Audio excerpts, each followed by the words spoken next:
1, 2, 3, 4, 5. Peg TV. Okay, Jim. 1, 2, 3, 4, 5. 1, 2, 3, 4, 5.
Good evening. Thank you for joining us. My name is Jim Sabataso. I'm news editor of the Rutland Herald, and I will be serving as tonight's moderator. We're pleased to be part of this community forum tonight with partnership with Peg TV. As moderator, I'm going to be asking questions of the candidates over the next 60 minutes. The questions were generated by Herald editors and have not been seen by the candidates in advance. Candidates will have 2 minutes each to answer. And additionally, each candidate will have the opportunity to ask one question directly of the other candidate. Now I'd like to introduce our two candidates for the evening. We have Mayor David Allaire, Mayor of Rutland City, and Michael Dunges, current president of the Rutland City Board of Aldermen. Thank you, gentlemen, for being here tonight. Thank you for the invitation. All right, we decided who would go first at a coin toss. Mayor Allaire had won the toss, so he will open with his opening remarks. Okay, great. Well, thank you very much, Jim, and it's great to be with you all tonight for this important discussion. I'm going to take a minute to thank Peg TV, the Rutland Herald, for sponsoring, and of course you, Jimmy, for moderating tonight's debate. And I want to thank everyone at home for watching. You folks are the important folks in all of this. And I appreciate you taking the time to watch. I want to ask everyone to take a moment and think about 6 years ago, right about this time in 2017, when I was first elected mayor. And also I want to ask you to think about 3 years ago, in March of 2020, when a once-in-a-lifetime pandemic shut down the entire state of Vermont and, for all intents and purposes, the city of Rutland. In both of those instances, in times of, and in the first instance, citywide division. We were arguing about Syrian refugees and a lot of other things. To the second instance in 2020, when we had the shutdown and a fear of the unknown because of the worldwide pandemic, one thing remained constant. I was there to lead. We got through both crises together as a community under my leadership. Oh, and by the way, I was diagnosed with esophageal cancer in March of 2020 at the same time. I overcame that, and I am cancer-free, thank goodness. Which brings me to today. This wonderful city has so many positive things happening now that bode well for the future, but it's all being overshadowed by our public safety crisis. And yes, ladies and gentlemen, it is a crisis. It's the most important issue that's facing our community now and for its future. And I plan on leading our community through this crisis with my experience. Issue and a number of others during our conversation tonight. And I look forward to the debate. Thanks. Thank you, Dave. You're welcome. Alderman Dunges. Great. Thank you. Hello, everyone. Thank you for joining us tonight. My name is Mike Dunges, and I am also a candidate for mayor. I'd like to thank PEG TV, the Rutland Herald, and Jim for having us here tonight. I do think that this discussion is extremely important. I appreciate that comment. Us being able to share with you what we think is the future of Rutland and the needs moving forward are ridiculously important. Things that I think we'll focus on tonight and we'll hear about are opportunity and growth and capturing those growth points.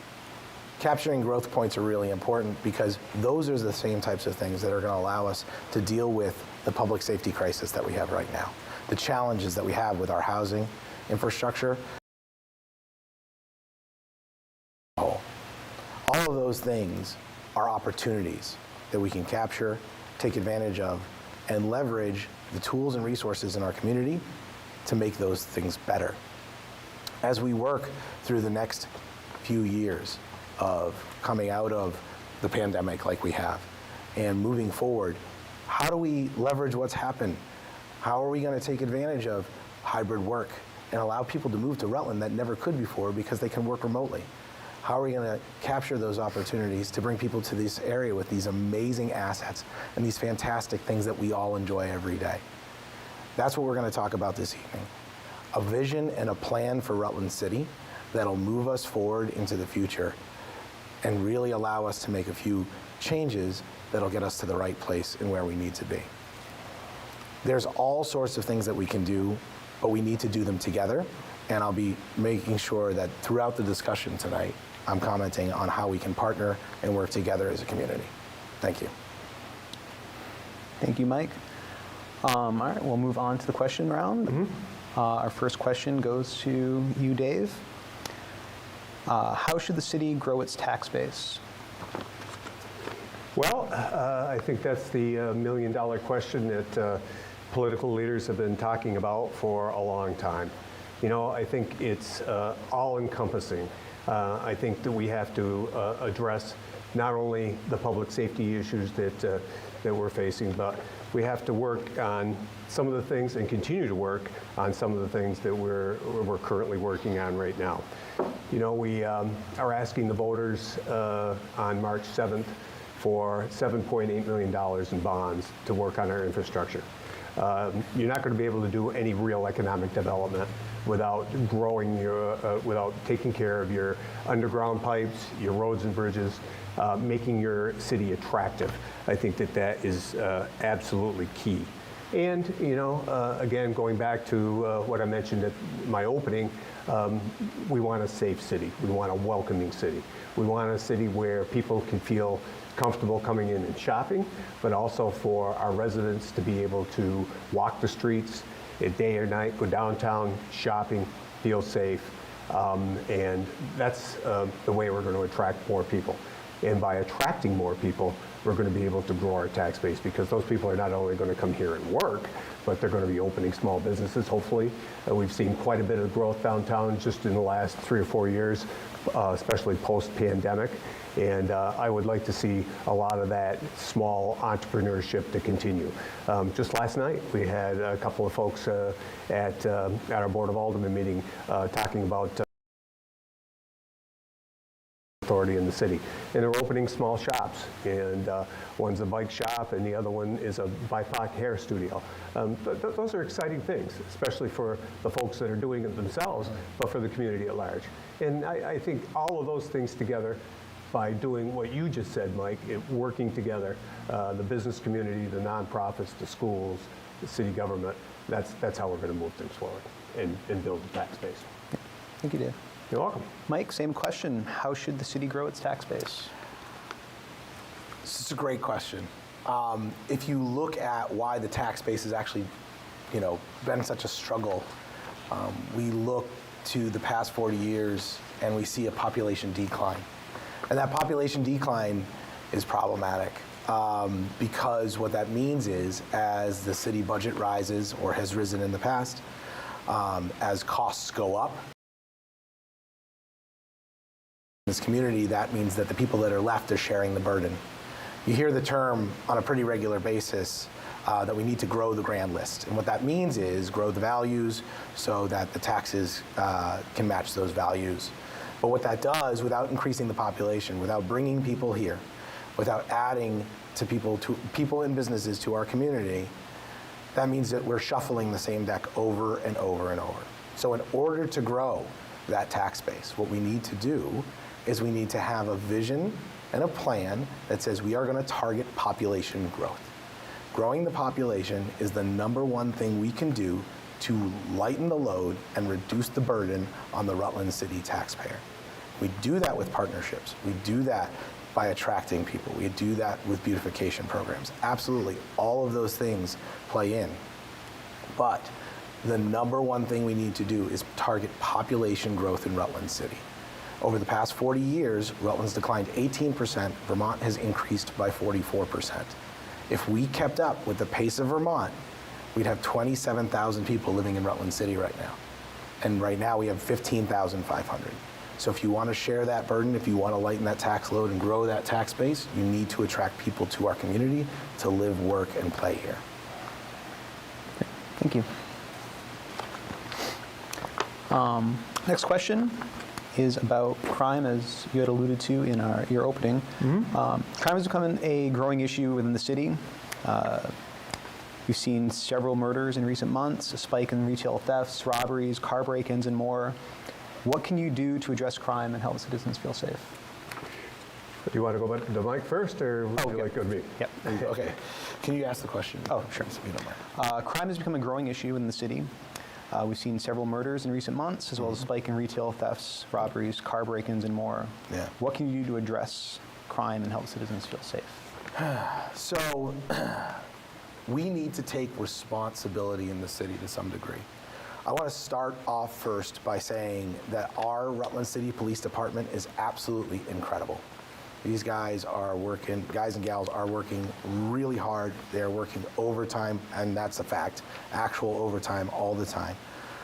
And what they're seeing from the conversations that I've had with them is they're seeing a lot of the incidents that they have to deal with on a regular basis from the same people over and over. One of the officers said it's as much as 50% of the time that they're dealing with someone, they've seen them before within the past few days or even in the same day, and they're committing another crime or there's another incident. So we have to look at lightening that load first. I think what we can do as a city, and again, we talked about partnership earlier, but I think what we can do as a city and how we can take action, while we continue to ask the state for help, while we continue to look into, the changes that have been made on the judiciary side, is talk to that judiciary, talk to the judges in town and say, hey, listen, you've got this caseload, and the reason that we're seeing these people over and over is because you're not addressing any of the cases that have been created. Why don't we shift the load, and why don't we maybe perhaps put the person that has 25 cases further up on your docket and address them now? And what that'll do, if we can take those deeper cases, what that'll do is reduce their caseload all in one shot, but also allow us to address some of that repeat. And then after that, that gives our officers space. That gives them space to be out there, back in the community where they should be, back seeing the people that they should be having those conversations with, being present in the real-time space where they can really deal with the day-to-day and leverage that. And then the other piece is partnering with Project Vision. They're already doing a great job. They're already reaching out, but giving them more resources to work towards that community outreach piece that they are so destined and dedicated for. Thank you. Earlier, same question? Okay. So I'm going to agree with a lot of what's just been said, but I also, well, let me start by saying heroic work is being done by our PD. We're in total agreement there. You know, we're currently 13 sworn officers down. We are aggressively trying to recruit more people into the police department, doing everything that we can to bump up those numbers because they need the help. But, you know, the bad guys are getting arrested, and we see it up on Facebook. You know, it's being posted regularly by our PD of repeat offenders, people that are going constantly over and over through the system. And you know, I go to the Rutstat meetings every other week. I attend the police commission meetings, and it's the same theme. The PD is dealing with the same folks over and over and over again, and that is really to the point of ridiculousness.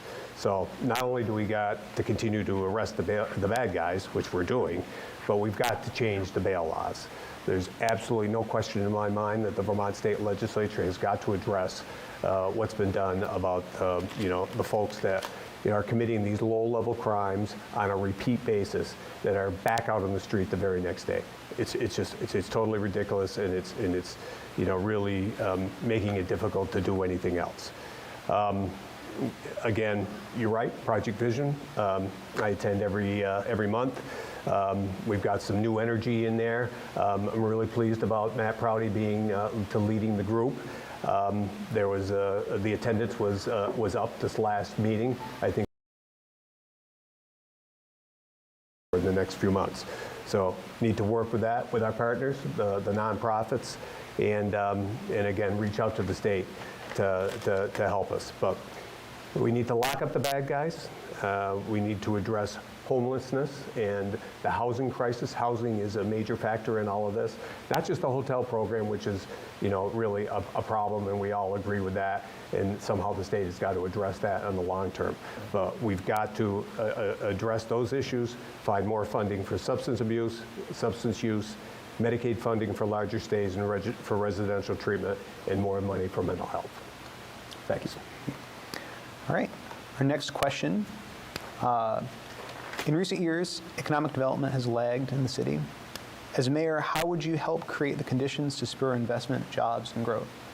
And we'll lead off with you, Dave. Sure. So I guess I would, economic development has lagged.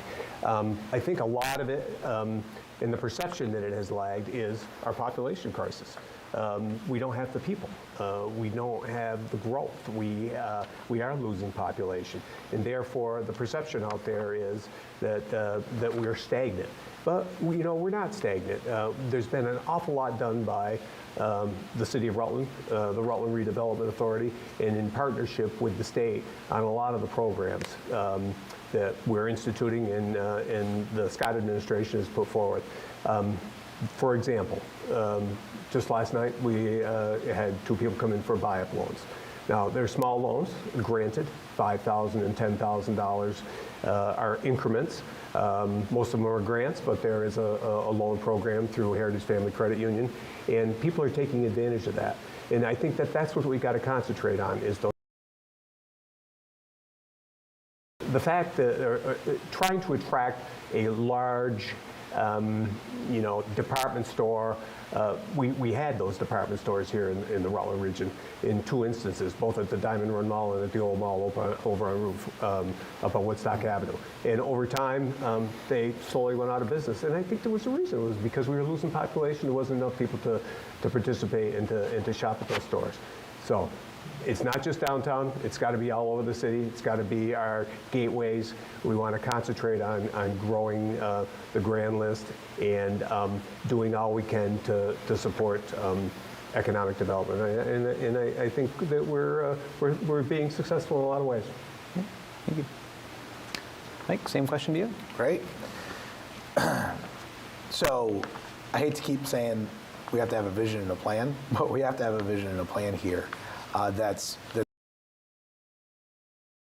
hoping that as the population grows, so does the business. Now that's a natural occurrence, right? As there's more people here to spend money, small businesses will start up, and that's great. And Rutland is all about its small businesses, and we always have been, and we always should be. But my wife asks me, when are we getting a Target? And I've had that question asked a lot. When are we getting the Target? It's a great question.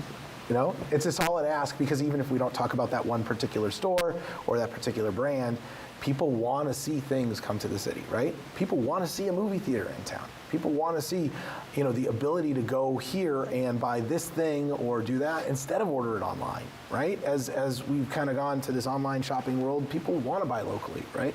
We both buy our stuff at McNeil and Reedy. Mm-hmm. We love that store, and I think there's a real value to that tangible connection to when you're spending your money in your community. You know, it's staying there, hopefully, for the most part.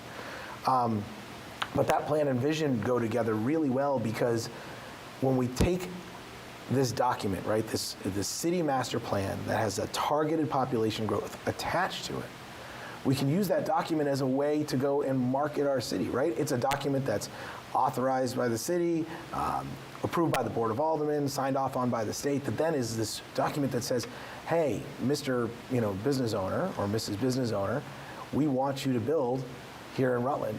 The population's declined. Of course, you haven't wanted to come here in the past, but look at where we're going to be in 10, 20 years from now. You can come and invest today, get into Rutland City at a lower cost, and provide a service that's needed while we're moving forward, and you're going to reap the benefits of that. So it's the ability to market Rutland to those other businesses as well through having that vision and that set of goals is ridiculously important. And it's time for our first candidate-generated question, and that is, Dave, your opportunity to ask something of Mike. Oh, okay. All right. Very good. I wasn't sure when that was going to come, so I have it right here. So, Mike, as I have been out talking to folks, through the campaign, as I know you have too, the one theme I've heard folks are concerned about is your lack of experience, and along the same lines, your less than 2 years of service on the Board of Aldermen. And and of course now, the next step is that you would like to step into the mayor's office. Could you expound on this for folks and address those concerns? Absolutely. It's a fantastic question. So for the last 20 years, I've actually focused on majority of my career in the technical space. But over the last 7 years, that focus has been in what we call public sector, right? So that's city, state, and local government. I've spent time all over this country talking to municipalities about what their needs are, what their day-to-day operations are, how they run their budgets, how they work with their community, how they do things differently than, say, a city across the country. I've had conversations with leaders in the city of Las Vegas, which is a much bigger city with entertainment and all these great things, about how they make their city smarter to make sure it's safer for their citizens. I've had conversations with the mayor of Newport, Rhode Island, about how they use their GIS data to make sure that their fire and police can get to their residents faster in an emergency. So I'm not fresh to this space. I'm not new to this space. The other thing I'm not new to is leadership. I've been leading for over 15 years in different environments and different organizations. I've been directors of boards. I've been vice presidents of other organizations. I've been the CEO of my 2 small businesses. I have also been a leader of a $26 million territory for sales operations and $108 million territory for the entire country. So leadership and the space of municipality aren't foreign to me. But I do think some of the things that you point out in the lack of experience actually are values, right? Not knowing exactly the way everything has been done for the past 20 years in Rutland is a benefit. It allows me to be innovative. I can rely on the people in City Hall and the Board of Aldermen to make sure that as we go through those processes that I'm grounded and I have the right information all of the time, but it's not about what we've done in the past just to make sure we can do it in the future. We have to be able to do both and be flexible. All right. Back to our questions. It is no secret that Rutland, like the rest of Vermont, is getting older. How can the city attract and retain younger residents? And Dave, we'll go back to you on that one. Okay, sure. So I guess I would talk a little bit about some of the themes that I've mentioned before. You know, people of all ages want to have a safe city. They want to be able to go out and shop. They want to be able to walk their neighborhoods. They want to feel like their children going to school are safe. I mean, I think that is basic to everything. But they want good schools. You know, the school department has worked very hard and is trying to put a new vision out that they can address. And we were both attending some of those workshops that they had. So. The school department was always, you know, a marquee item, a marquee selling point for the city of Rutland, and I think it still is. And I want to see that continue. You know, again, small shops, remote working spaces, the hub, no question about it. That is got so much potential downtown. I know it's slowly filling up.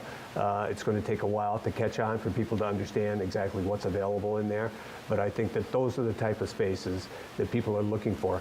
Not just young people, but older people too, retirees, people that want to earn some money, you know, on the side.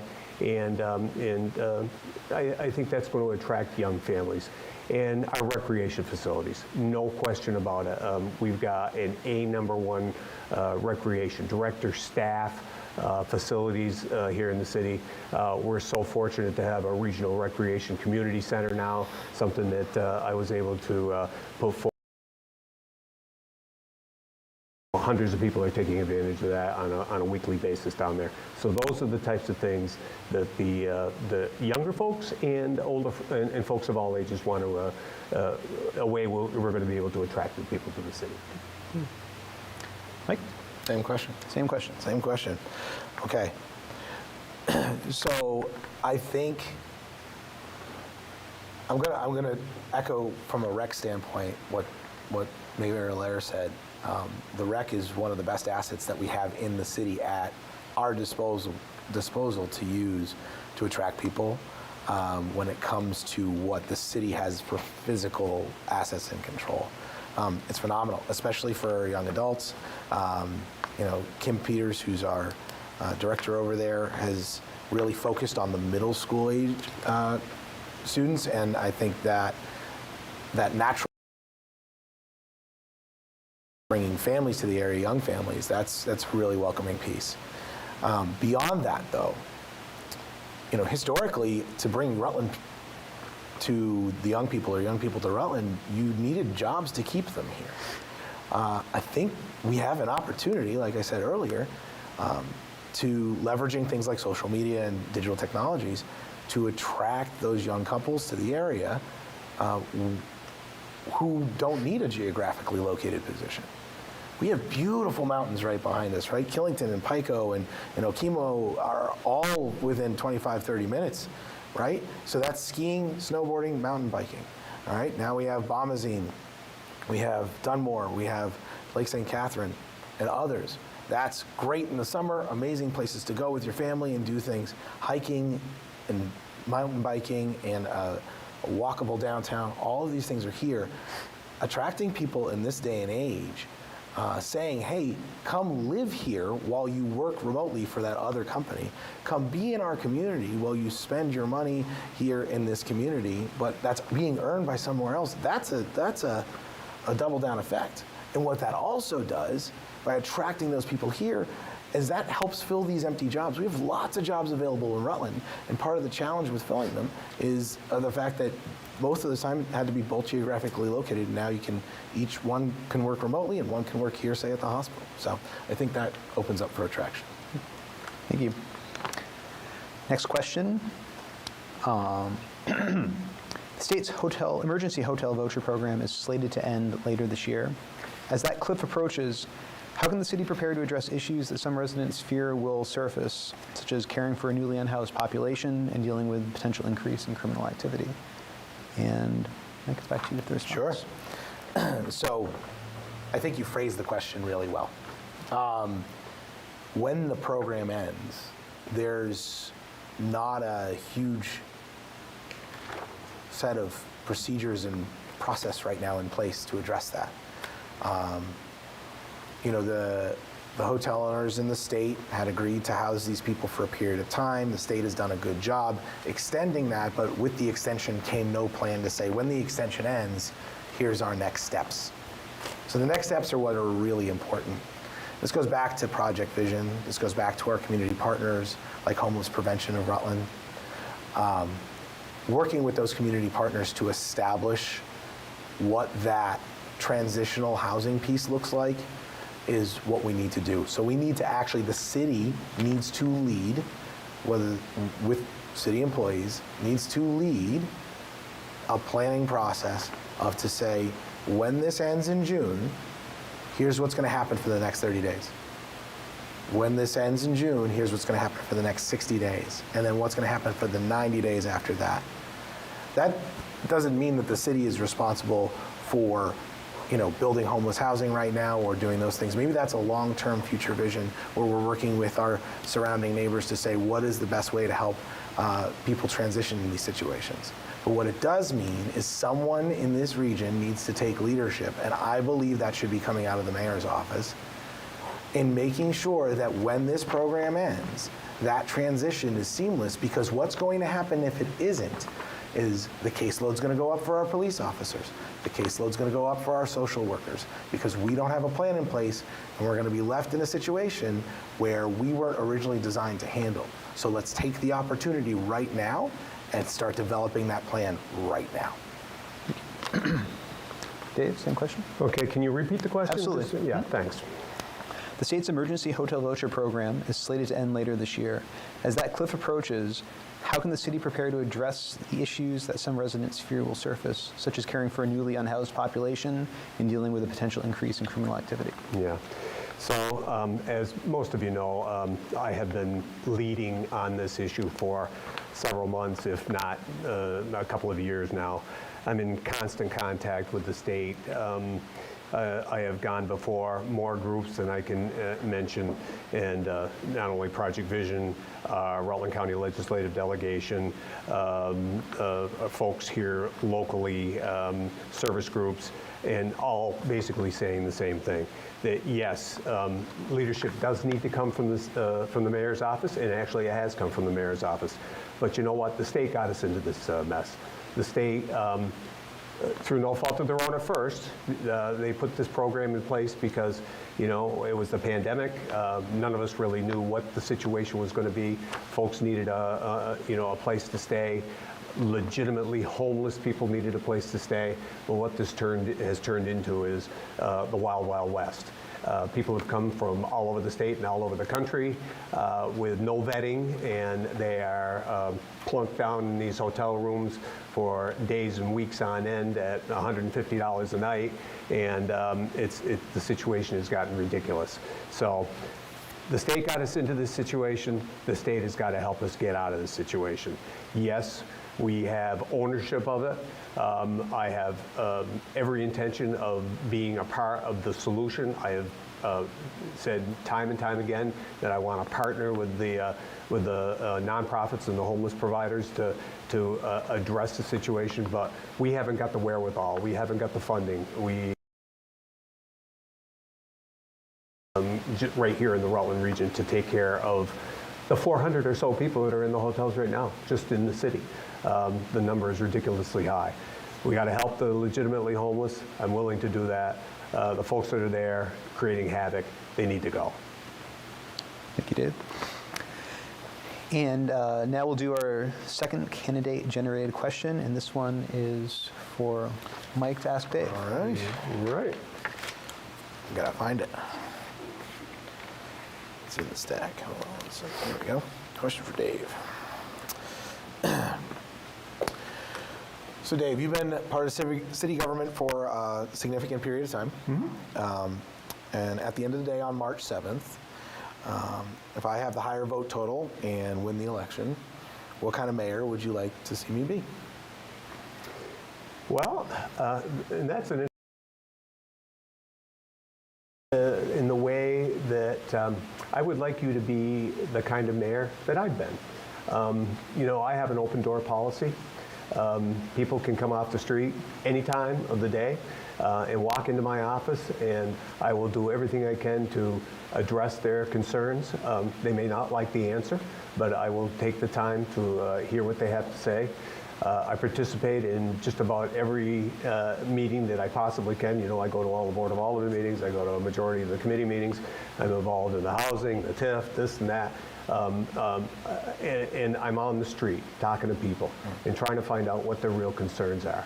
And if you are able to do that, if you are fortunate enough to end up with more votes than I do on election night, then I hope that you will be that kind of mayor and be a mayor for all the people. Great, thanks. All right. Our next question, and this is one that we had asked last week, the Board of Aldermen. I thought it was a good question to put to you guys as well. Sure. Absentee landlords who reinvest little to nothing in their properties continue to be a concern in neighborhoods throughout the city. Similarly, a number of viable rental properties are tied up as Airbnbs. As mayor, how would you ensure rental properties are maintained and address the number of Airbnbs in the city? And Mike, let's see. Sure. As a landlord myself, property maintenance is a big deal. I have tenants. I feel that they're my responsibility to make sure that they have working heat, running water, you know, making sure that they're well taken care of. And I would expect any landlord in the city to do the same. And like you said, that doesn't always happen. I've talked about this before. I know it's been tried before, unsuccessfully, but establishing a city board of health, ensuring that that board of health has people on it that care about our community, and that board of health is there to work with the city health inspector to ensure that those landlords are keeping their apartments and buildings up to livable standards is critical to solving a lot of the issues that we've been seeing right now in Rutland City with housing and with the homeless situation. And that's for those pieces of property that aren't covered very well by maintenance and upkeep. For the Airbnbs, actually the city is already working on that. So the city has contracted with a software company that is keeping track of what Airbnbs are in town and what their amount of bedrooms are that they have in the place and all these different pieces so that we can charge the appropriate taxes and also make sure we're maintaining and monitoring communication with those owners through that software and through a couple different processes like our city ordinance officer, Rhonda, who can go out and have that conversation with them. Also, having our PD and our city employees aware of those locations will help us when there are incidents in neighborhoods where people are upset about what's going on in those rentals. Thank you. Sure. Same question. Yeah, so I'm also a landlord, just have one property. We have 3 units. I've been very fortunate, owned it for about 24 years now, and long-term tenants. You know, the vetting process at the front end is so important. You want to have people that are stable. You want to have people that are going to be there for a longer period of time if you can, and I think that that's probably a key. I think what needs to happen is the ordinances need to be beefed up. I think the Building and Zoning Department, who do an absolutely tremendous job with really only 4 people, are out there every day monitoring the situation. Our health inspector does great work, works very closely with the PD and the fire department whenever there's an incident. And we're making some progress, but over a period of time, what's happened is a lot of these properties have been bought up by absentee landlords. And unfortunately, what's happened is that they're in it for the money. They don't keep up their properties. And if we can somehow put the hammer and a little bit tougher ordinances in place, then I think that would give the tools for our departments to be able to do the work and address those problem situations. You know, we have a lot of good landlords in town. They keep their properties up, but it's a few bad apples that are spoiling the whole bunch, and that's unfortunate, but I think it can be addressed. Thank you. Let's stick on housing for a minute and approach it from a different angle. Throughout the state, housing is a real crisis right now. In Rutland, we talk about it quite a bit. How can the city improve and add to its housing stock? So, yeah, I think it's my turn to go first.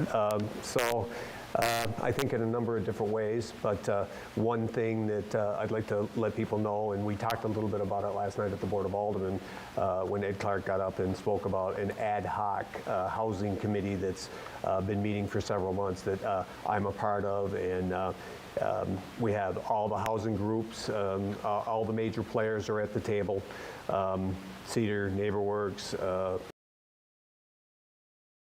Housing Authority, and talking about strategies and trying to figure out what the best way is to address the housing shortage, both short term, what can we do right off the bat, and what are the things that we can do to put in place long term. I wish I had a bunch of answers for you to address that situation. I think we're still developing what our strategies are going to be, but we are reaching out to people, reaching out to the state. We've had quite a bit of support from some of the state folks to help us kind of direct on what we need. Housing is an issue throughout the whole state. It's not just in the city of Rutland. You know, we need to address that in order to increase the population. Talk to folks up at the hospital, at GE. It's the same thing. You know, they can find employees that want to come and fill the jobs, but there's no place for them. Housing crisis, that's going to be a problem. But we are focused on it, and we're making some progress. Thank you. Mike? It's a great question. It's actually, I was here yesterday recording an episode of Straight Talk with Don Jaffe, and he brought up the same question. And so if you see both this and that, you might hear the same answer. But there's two pieces to the puzzle. So first of all, that ad hoc committee is awesome. That was started by a private developer. As the mayor, Dave was invited, and I'll be happy to be on that committee as well. I think the idea of everybody getting together to work on things is kind of just the theme that I've been talking about tonight, right? We have so many great partners. There are over 2,000 registered non-for-profits in the city of Rutland, and each one of them has skill sets. So working with those partners is absolutely critical to working to solve the problem. You know, it's a chicken and egg type problem.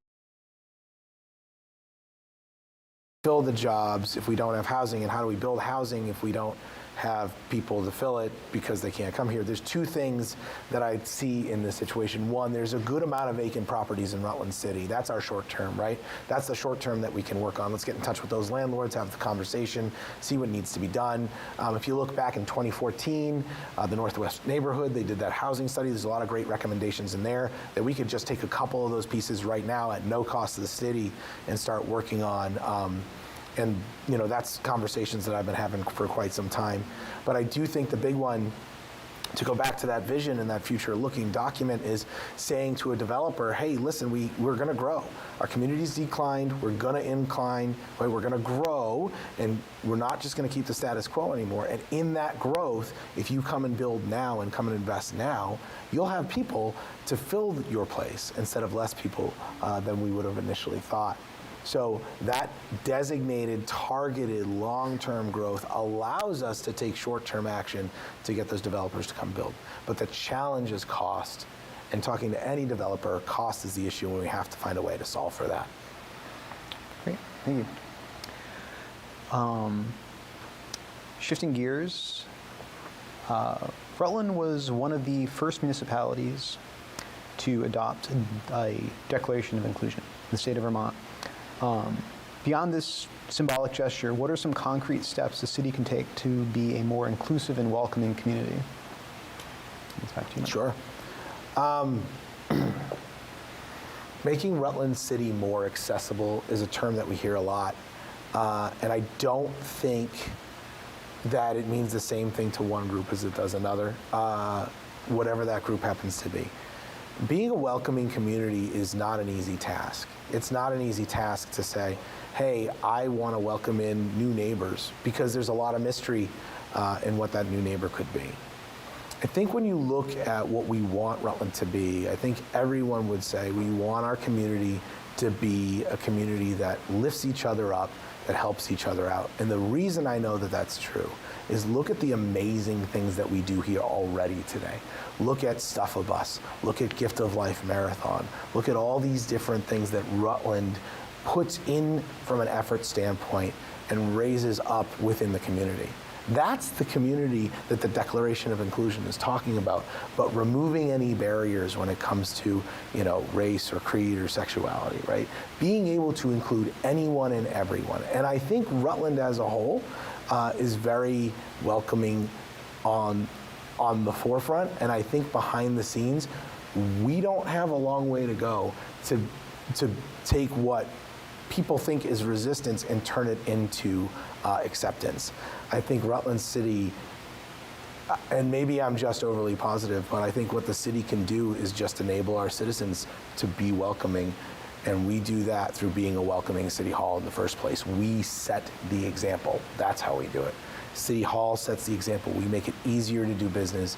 We make it easier to work with people.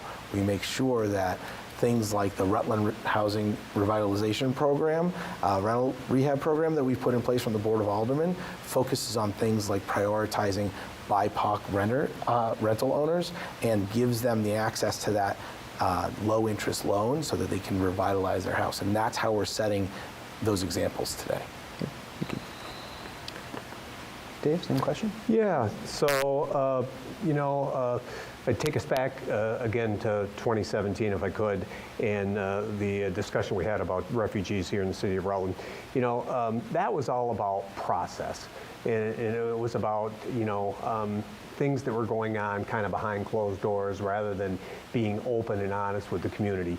And once we got through that period of time, it became very clear to me, and it was always my stance anyway, that most people didn't have anything against having either refugees or folks from that had a different color or different background, race, religion, whatever it was, that they would welcome them, those folks into this community. It had nothing to do with that. It was just, let's be able to talk about it. Let's be open about it. Let's welcome them, and let's all be a part of that process.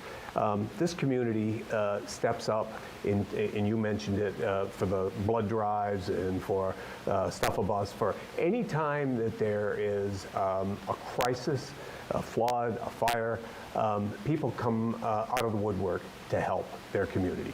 And that's the type of community that we have here in the city of Rutland. I've seen it my whole life. I'm always amazed at how much people are willing to sacrifice to help their fellow neighbor, and that's continuing. And I think that's a lot of the reason that I want to stay here and I want to continue to lead this community, is because we care about each other, and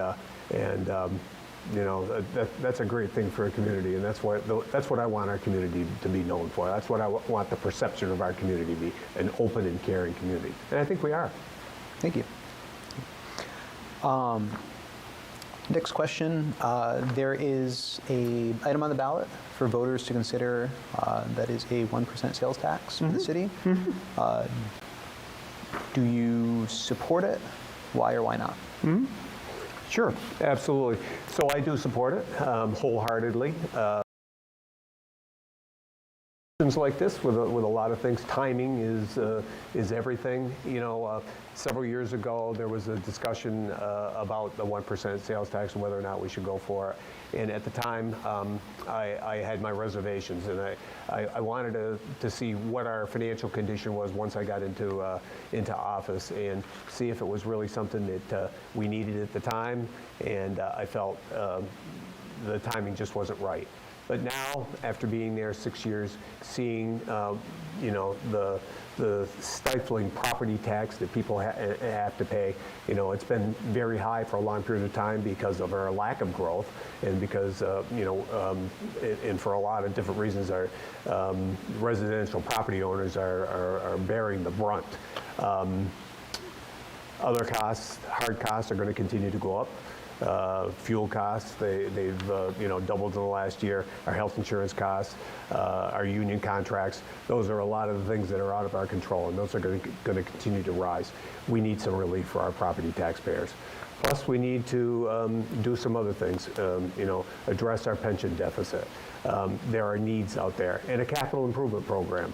Those are the three things that I would like to direct what we estimate to be about $1 million to $1.2 million of revenue that's going to come in on an annual basis with a 1%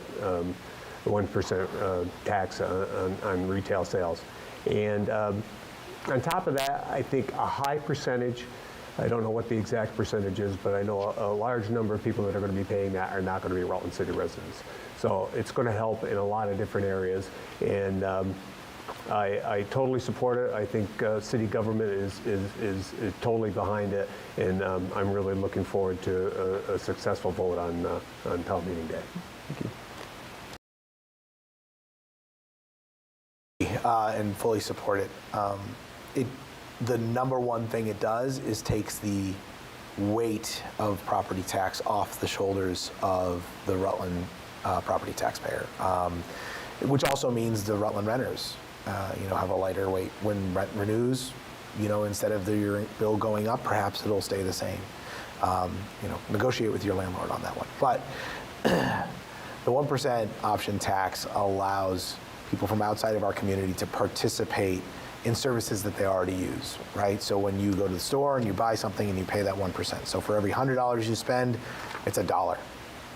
And when you pay that 1%, you know, for the road that you drove down to get to the store, or the water that you drank while you were in there, or whatever it happened to be, you're participating in our community. And if you do this, you're already doing it in Rutland Town. You're already doing it in other communities around us, right? So if you shop at stores there, you benefited Rutland Town's citizen taxpayers as well. So there's a lot of advantages to it. How we use that money is to take Rutland City and City Hall from being a reactionary city to a proactive one when it comes to planning big spend. When you have to react to a boiler in one of your buildings going down, right? And the cost of getting that boiler back up and running is much faster if you have to buy what's in stock. It might be oversized, it might be too much, and you have to pay for emergency services to get it done. So if we can plan for things, big capital projects and investments, and use that money towards those, that takes that emergency cost off the back of the taxpayer, allows us to lower that burden, and allows us to distribute those investments over a period of time instead of all in one shot. All right, I think we have time for one more question, and I'll kind of let you paint a big picture with this. What is your vision for Rutland's future? Okay. I talk about this a lot, so hopefully I can do an okay job at answering the question. My vision for Rutland's future is the short-term vision is getting that targeted population growth city master plan in place, and when we put that plan in place, there's all these other sub-plans that come with it, right? Those sub-plans talk about how we want our streets to look, how we want our sidewalks to be. Do we want to be a bike-accessible community? Do we want to do architecture review for certain areas? And I spend a lot of time with the Planning Commission right now talking about that. They're doing a phenomenal job, by the way. People on both sides of the coin working really hard to help design that future of Rutland. But that vision document is the big picture. That document should be telling us what Rutland looks like in 20 years from now. So Rutland in 2045, having somewhere between 10 to 15,000 more people living here. Right now, 15,000 people. So Rutland 2045, 30,000 people living in Rutland. That's, if we even hit 10,000, that's 500 more people a year. Can you imagine the impact that that has on our community? And everything that aligns to that. When we look at a vision and we have that goal, that's something to shoot for. When you play golf or soccer, you don't kick the ball around the field or whack the ball around the golf course. What you do is you shoot for the goal, you go for that target, and every bit of the process and planning along the way to get there allows you to make decisions to get there. So not only do I have this vision for Rutland where we have this population growth, this beautiful city, families living here, jobs filled, and opportunity for everybody that wants it, because we have that already in Rutland, but expanding that to be really welcoming to more groups, but also a place for people to relax and retire and enjoy their future and spend their time with their families here while they grow, all through proper planning through City Hall and through the mayor's office. So, the short answer for me would be to, a lot along the lines of what we just heard, but for me is to have a safe, walkable, attractive city that's growing in population and is viewed outside of Rutland as the happening place in the state of Vermont. I want the city of Rutland to be the place that people all over, not just the state, but all over this country want to come and see. They want to come and see for all the good things that we're doing. But, on top of that, in a bigger way, I want to continue to move ahead with all the things that we have in place right now. We want to be supportive and approve the $7.8 million in bonds that we have, those questions on the ballot. I think it's huge to continue the momentum that we have. We want to get the 1% rooms and meal, or 1% local option tax approved. The TIF district, I think that's absolutely huge. We haven't talked a lot about that tonight, but I think that for economic development reasons, if we can put some projects in place to get a TIF district approved here in the city of Rutland, as it's proved successful all over the state, then that's going to move us forward too. But, to go down a number of different things, my vision would be to continue to market Rutland, increase our numbers in the police department, which I think are absolutely huge, work with the social service agencies to address public safety, because again, that's top of mind. Work on the streets and sidewalks, and I think most important, the mayor's office is not only the CEO of the city, but he's the head cheerleader. He's the head cheerleader for the city. He's out in front. He talks about all the good things that the city of Rutland has to offer, and he leads by example. And that's what my vision is for the city. Thank you. Well, gentlemen, thank you. That marks the end of our questions. Now I'd like to invite both of you to share your closing remarks, and start with Dave. Okay, so thank you very much.